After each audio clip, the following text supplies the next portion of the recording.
اس کے دلوں میں پیوست کی جاتی ہے، نظام تعلیم کے ذریعے سے، ذرائع ابلاغ کے ذریعے سے، ماحول کے ذریعے سے، معاشرت کے طور طریقوں کے ذریعے سے۔ افسوس یہ ہے کہ ہم آئین تو الحمدللہ ہمارے ہاں بڑی حد تک اسلامی بن گیا، لیکن اس پر پوری طرح عمل نہیں کیا گیا، اور آج بھی نہیں کیا جا رہا ہے پوری طرح۔ اس کے مطابق جس قانون سازی کی جس بڑے پیمانے پر ضرورت تھی،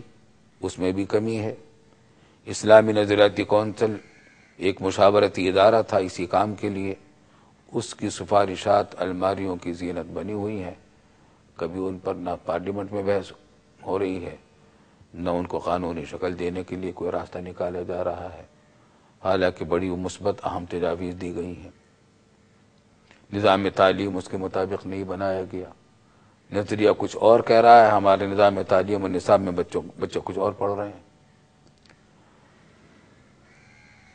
پھر اپنا نظریہ جو ہوتا ہے، اپنی قومی شناخت قائم کی جاتی ہے، زبان کے ذریعے، کلچر کے ذریعے، لباس کے ذریعے، ہر چیز اس کے مطابق کی جاتی ہے۔ ہمارے ہاں ان چیزوں میں، سب چیزوں میں صفر ہے، اور سوائے دستور اور آئین کے ہمارے یہاں باقی سب چیزوں کے اندر ابھی تک وہ امریکہ اور مغرب کی بہت ہی احمقانہ قسم کی اقتداء اور پیروی کی جا رہی ہے، حماقتوں کے ساتھ، جہالت کے ساتھ، ناسمجھی کے ساتھ۔ ویسے تو اسلام کا قانون یہ ہے کہ جہاں سے حکمت کی کوئی بات ملے اسے قبول کر لو۔ تو یورپ اور امریکہ کے اور ترقی یافتہ ممالک کے بہت سارے شعبوں سے ہمیں بہت ساری مفید چیزیں مل سکتی ہیں، مفید چیزیں ان کے ہاں موجود ہیں، ٹیکنالوجی ہے اور نظم و ضبط ہے، ڈسپلن ہے، وغیرہ وغیرہ، لیکن ہمارے یہاں ان چیزوں کو تو لیا نہیں جا رہا، اچھائیوں کو تو لیا نہیں جا رہا، ان کی جو خرابیاں ہیں جن کی وجہ سے وہاں کے معاشرے میں طرح طرح کے مسائل پیدا چلے آ رہے ہیں، ان کی پیروی کر رہے ہیں۔ خلاصہ یہ کہ دستور تو بنا لیا گیا، لیکن اس کے مطابق نہ قانون سازی پوری طرح کی گئی، نہ اس کے مطابق عدالتی نظام کو استوار کیا گیا پوری طرح، نہ اس کے مطابق تعلیمی نظام کو بنایا گیا، نہ اس کے مطابق ہمارا میڈیا اور ذرائع ابلاغ کو چلایا گیا۔ نتیجہ یہ ہے کہ ایک ہمارا نوجوان جو ہے وہ ایک کشمکش کا شکار ہے، مسجد میں جاتا ہے تو کچھ اور سنتا ہے، اسکول میں جاتا ہے تو کچھ اور سنتا ہے، بازار میں جاتا ہے تو کچھ اور دیکھتا ہے، تفریح گاہوں میں جاتا ہے تو کچھ اور نظر آتا ہے، اس کو کشمکش کا شکار ہے۔ ایک رخ یک رخا نہیں ہے ہمارے یہاں کا نظام، جبکہ ہر قوم اپنی زبان، اپنے ملک کا ایک رخ مقرر کر کے سارے شعبوں کو اس کے تابع کرتے ہیں، ہمارے یہاں یہ نہیں ہو رہا۔ اچھا مفتی صاحب،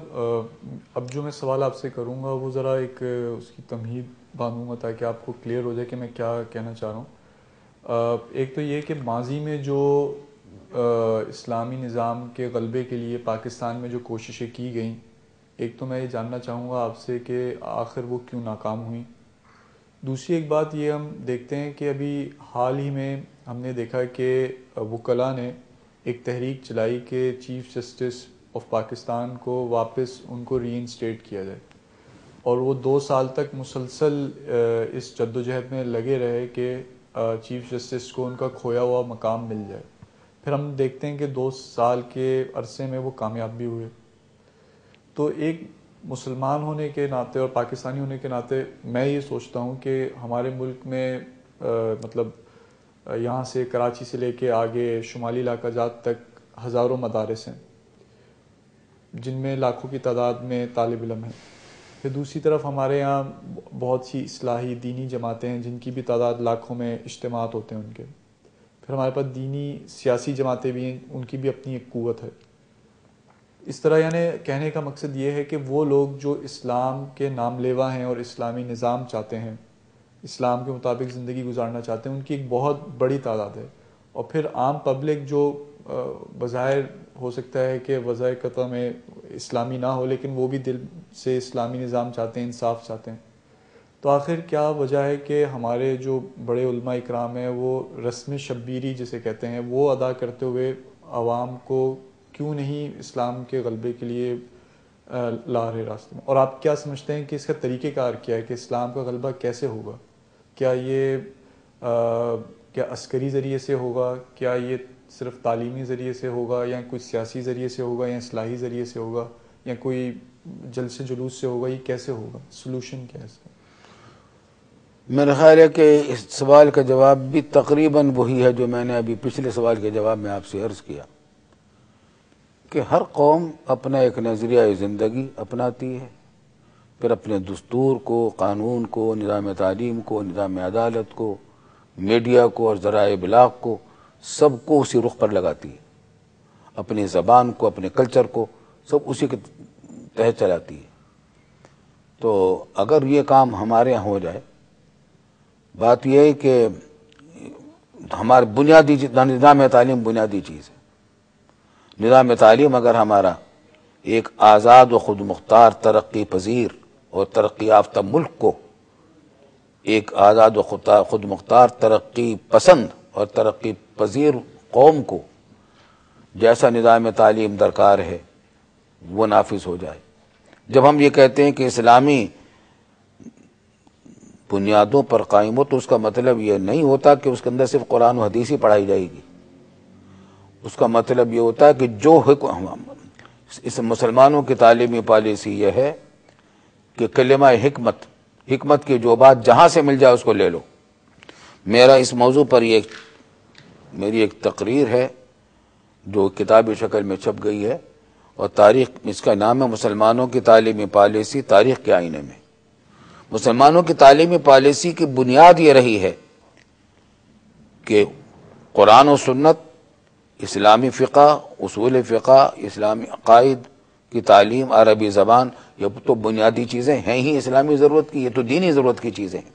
لیکن جہاں بانی کے لیے اسی قرآن و سنت کے اصولوں کے تحت ہمیں یہ بھی ہدایات ملتی ہیں کہ علم کو فروغ ہونا چاہیے۔ ہمیں ہدایات یہ بھی ملتی ہیں کہ دفاع کے اندر تم اعدوا لهم ما استطعتم من قوة ومن رباط الخیل، تم دشمنوں کے لیے جتنی قوت، جو قوت بھی تم سے ہو سکے وہ تیار کرو۔ تو ہم دفاع کے لیے، اس کے لیے ہمیں سائنس اور ٹیکنالوجی میں اعلیٰ درجے کی مہارت ایسی ہمارے اندر ہونی چاہیے کہ جس میں ہم جدید ترین ترقی یافتہ اقوام سے آگے نکل سکیں، نہیں ہے کہ ان کے برابری کر سکیں، ان سے آگے نکل سکیں۔ اسی وقت ہماری برتری ہماری قائم ہو سکتی ہے۔ تو ان حالات میں ہماری بنیادی ضرورت تو اسی کی تھی کہ نظام تعلیم تبدیل کیا جاتا ہے۔ چنانچہ ہمارے بزرگوں نے پاکستان بنانے کے بعد اپنی تمام کوششوں کا مرکز دو چیزوں کا رکھا۔ ایک یہ کہ پاکستان میں دستور اسلامی بنیادوں پر بن جائے، اور دوسرے ایک تعلیم نظام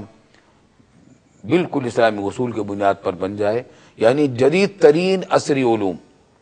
جدید ترین سائنس اور ٹیکنالوجی کی دریافتیں وہ سب ہمارے نظام تعلیم کا جز بنے، لیکن ایک آزاد و خود مختار اسلامی ملک کی ضرورت کو سامنے رکھتے ہوئے، اور اس میں ذہنی طور پر غلامی نہ آئے، مروبیت نہ آئے، احساس کمتری کا شکار ہمارا طالب علم نہ ہو، اپنی زبان، اپنی کلچر کی حفاظت کرتے ہوئے ہم اعلیٰ ترین عصری مضامین اپنے طلباء کو پڑھائیں۔ اللہ کے فضل و کرم سے یہ ایک ہمارے لیے بہت بڑی سعادت ہے اور خوش نصیبی کی بات ہے، اور بڑی ہمارے لیے باعث عزت ہے یہ بات کہ ہمارے سائنسدانوں نے جو الحمدللہ قومی اور اسلامی حمیت اور ضرورت کا احساس رکھنے والے تھے، قوم کی تڑپ اور دین کی تڑپ اللہ نے ان کے دنوں میں دی تھی، ان کا ایک کارنامہ ہے کہ انہوں نے ایٹمی صلاحیت سے پاکستان کو لیس کیا، اور الحمدللہ ہم ایٹم بم بنانے میں کامیاب ہو گئے۔ قرآن کا یہ حکم تھا کہ دشمنوں کے لیے تم سے جو طاقت ہو سکے تیار کرو، جو قوت ہو سکے تیار کرو۔ تو ہماری جبکہ اس وقت ایٹمی ممالک کتنے ہمارے مقابلے پر ہیں، بھارت ہمارے برابر میں ہے، ان حالات میں ہمیں بالاتر ایٹمی قوت بننا ضروری تھا، قرآنی تعلیمات کی روح سے ضروری تھا، اسلامی تعلیمات کی روح سے ضروری تھا۔ الحمدللہ یہ کام بھی ہوا۔ اور یہ بھی بڑی ایک بات ہے کہ ذوالفقار علی بھٹو صاحب مرحوم سے اگرچہ لاکھ لوگوں کو اختلاف ہو، اور